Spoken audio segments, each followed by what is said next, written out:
Sim, sim.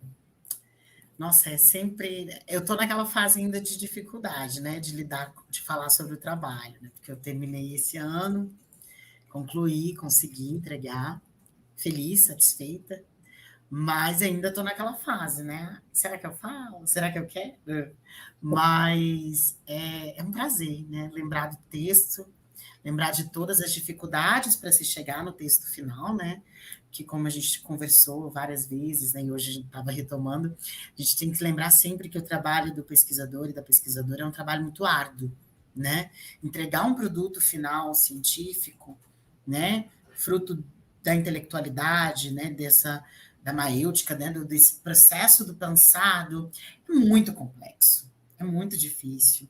Então, quando a gente consegue finalizar um trabalho, seja um artigo, né, um TCC, uma dissertação, uma tese, o que seja, um produto científico produzido por nós mesmas e mesmos, é muito gratificante. Ao mesmo tempo que é um processo doloroso, moroso, é muito gratificante finalizar.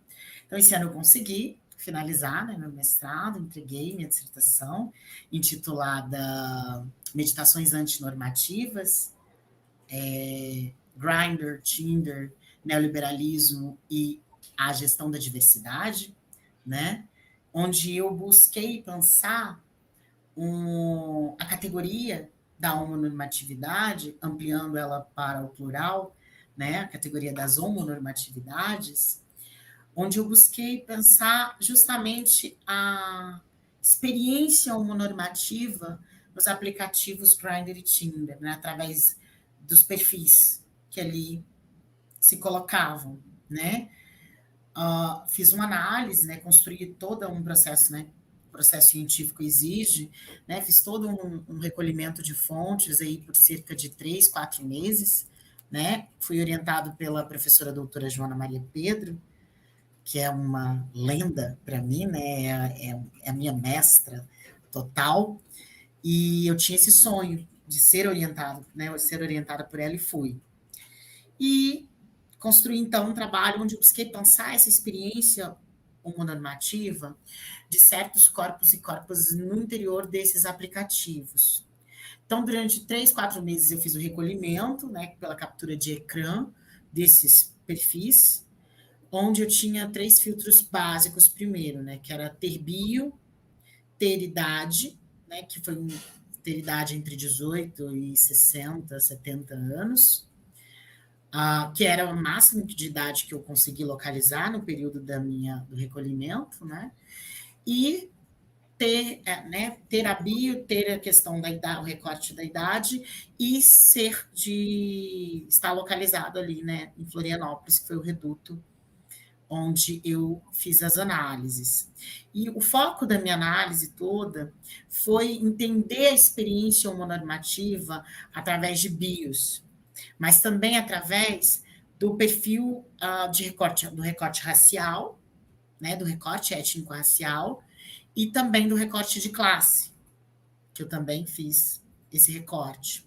Porque como eu estava trabalhando com Grindr e Tinder, o recorte de classe foi visível na medida, né, na diferenciação dos perfis localizados no Grindr e dos perfis localizados no Tinder.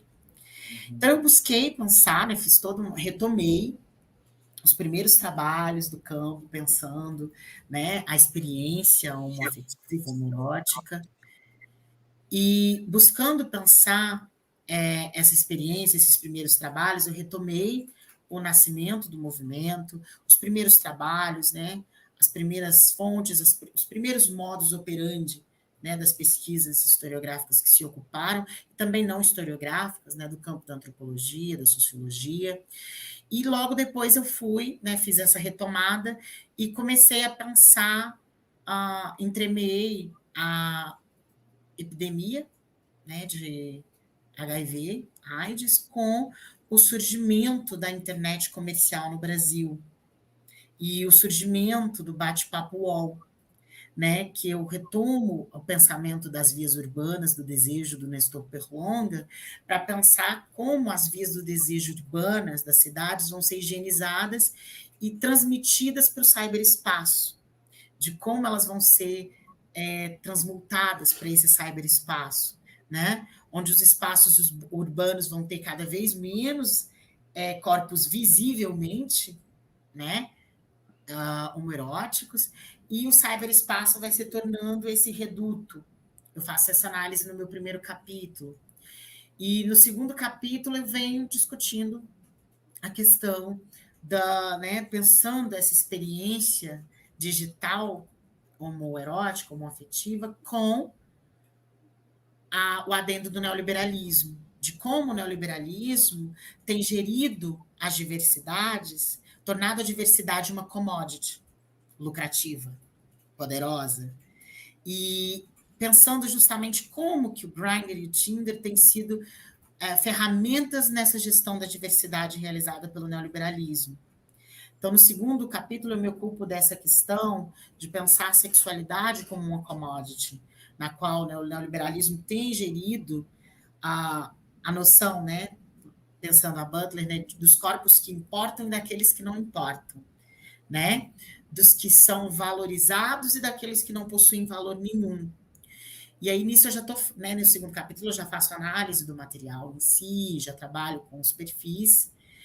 E no terceiro, eu vou um pouco para o campo da psicanálise, porque eu retomo o conceito de reciprocidade do Lévi-Strauss e do Marcel Mauss para pensar um pouco a questão das homonormatividades na busca dessas pessoas dentro das plataformas, dentro dos apps, né? Que é a questão de como esses corpos têm buscado, de como falar, né?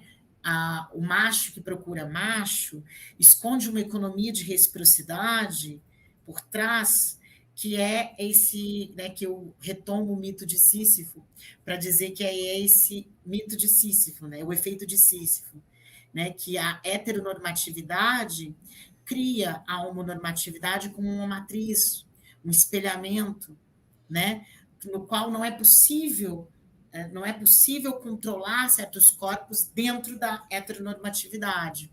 Mas aí se controla esses corpos através das homonormatividades.